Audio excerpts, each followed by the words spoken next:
So hello guys, let's start the another interactive cloud developer revision quiz. So first of all, click on start lab, and if you want to enable this check my progress, click on this video in the description. I've shared my progress. Now copy and paste this app on the new tab of your browser. Basically we'll be doing some quiz about this course. So let's start. So now click on the quiz.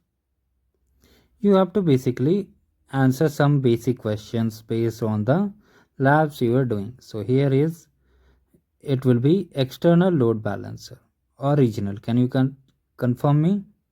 So it will be external because we never used any lab with external load balancing. Always check the playlist also. Now here it will be, can you answer? It will be cloud firestore because firestore is a database, not a storage. So this is done. Now click on this.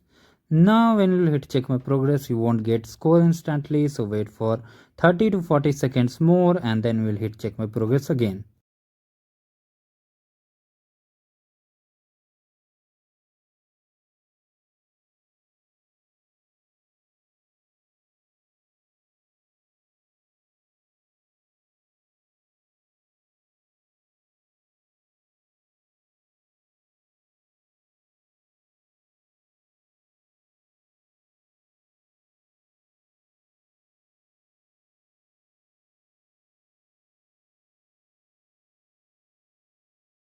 So now again, let's try to hit check my progress. Meanwhile, if you want to check the playlist for level 3, you can check the playlist on my channel and other things will be updated. So we got the score. We are done with the lab, guys. Have a great